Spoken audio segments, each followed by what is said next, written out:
Money FM 89.3. Best of breakfast. Companies to watch. All right, folks, time for companies to watch. And we've got a nice one today. And, of course, joining us as usual, Dan Cole. And it's, of course, something that I think you can relate to because you're Dan. BYD. Because you're Dan. Very smart, Ryan. Welcome to Companies to Watch.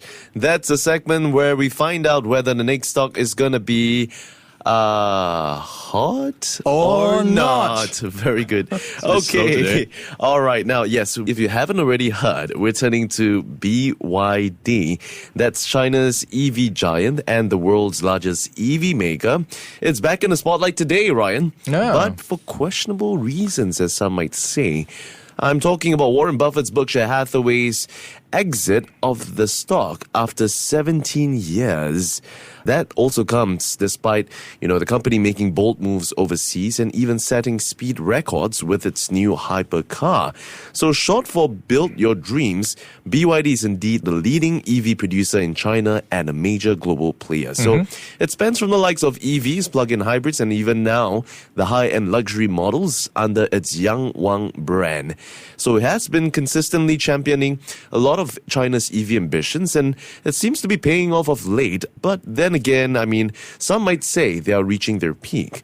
So let's look into the latest headlines and see whether, the growth is cooling and if competition is indeed catching up. Yeah. I think it's number one in Singapore and many markets. So I would imagine there's still a lot of room for it to grow. Certainly so. Now, perhaps the biggest psychological blow for investors to digest, that would be Berkshire Hathaway's exit of BYD.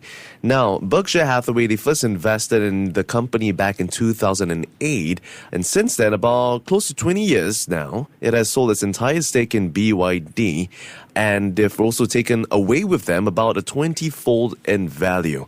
We're talking about an increase in share price of roughly 3,890%. Ka-ching. Yeah, but the full exit after 17 years signals that the Oracle of Omaha no longer sees the same upside to the stock. Now, Buffett's company began investing in BYD in 2008 when it paid about $230 million for roughly over 225 million shares. That's equivalent to about 10% of its stake at that time.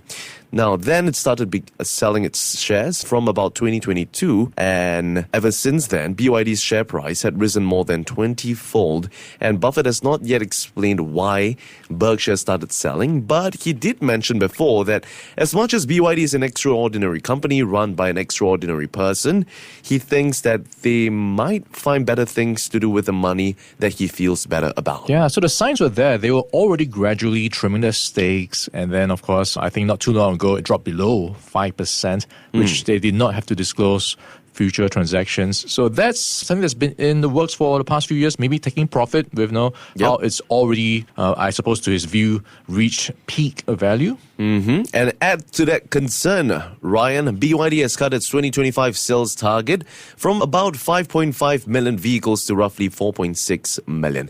That's a 16% trim and represents the slowest annual growth in 5 years, and also points to the sign that its era of record-setting expansion could be starting to draw to a close. Perhaps. So the company also reported its first quarterly profit decline of about 30% in more than 3 years. It's a clear sign that the white-hot growth in China's EV sector is starting to cool and that competition is certainly heating up. But then again, BYD isn't exactly standing still. It plans to produce or start production at a new plant in Hungary by the end of 2025. Now, the first model of that line will be the Dolphin Surf Compact EV, aimed squarely at the European market. And some might see manufacturing of their vehicles in Europe helping them to reduce the reliance on exports from China alone, and also helps BYD sidestep trade barriers while cementing itself as a true global player. Now, on the other hand, or the other end of the spectrum, BYD's luxury sub-brand Yangwang has just made global headlines, Ryan. This is a high-end car. It looks like almost like a Ferrari of sorts. Yeah, it looks like a Ferrari or a McLaren mix, I would say. Now, its U9 Extreme hypercar just hit 308 miles per hour.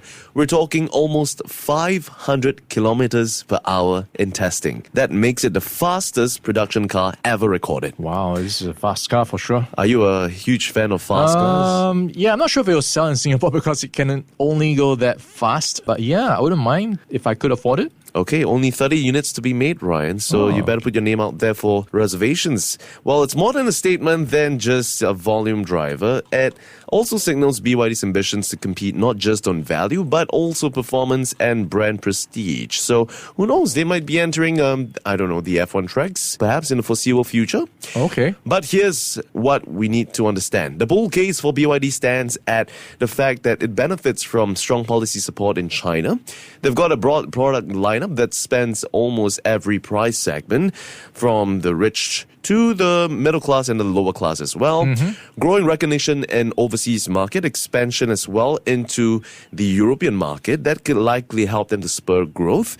And of course, their vertical integration, the fact that it makes its own batteries building cars, and that would likely give it a cost advantage to competitors that have to, resource or get their batteries from other manufacturers. Yeah, not just that. They also own the ships that ship the cars to other markets. Yeah, talk about vertical integration, Ryan. Now, the bad case for BYD, though, well, competition in China is intensifying, with rivals like Geely and Leapmotor all cutting prices aggressively.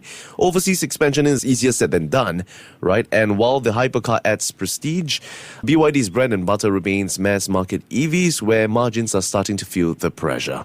So then, how should we feel about this? Well, having considered these factors, to me personally, I'm probably gonna have to go with a nod, sadly. Oh, no.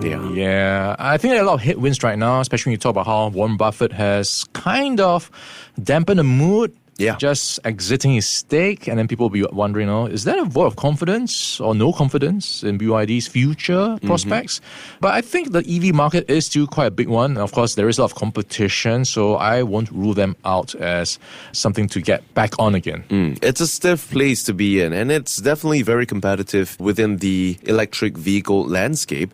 But if we look at how the share price have performed, it's up about close to 20% year to date at 106 Hong Kong dollars and 30 cents. So that will pretty much do it for our Stock in Focus, BYD. Text us 88550893. Do you think it's a hot or is it a not? All right, Ryan, here's some fun facts about BYD. Do you know when was BYD founded? Wow. At least 20 years ago? Yes, 1995, Ryan. It started as a battery business. So this would make it 30. Yeah, big 30 this year. So did you also know that 50% of an iPad's components come from BYD? 50%? Yeah. Half an iPad from BYD, wow. Yeah, many people may not be aware, but BYD is a major player in the electronics sector. It first started out as a manufacturer of rechargeable batteries. Now they develop components for devices that have become an integral part of our daily lives, such as tablets and your smartphones. So if Cardi B owned an automobile store, what would it be called? Cardi BYD? Close enough, right? A car dealership. Okay. And that's all we have for BYD. Before acting on the information on Money FM, please consider if it's suitable for your own investment objectives, financial situation, and risk tolerance. To listen to more great interviews, download our podcasts at audio.sg or download the audio app. That's AWEDIO, audio at the App Store and Google Play.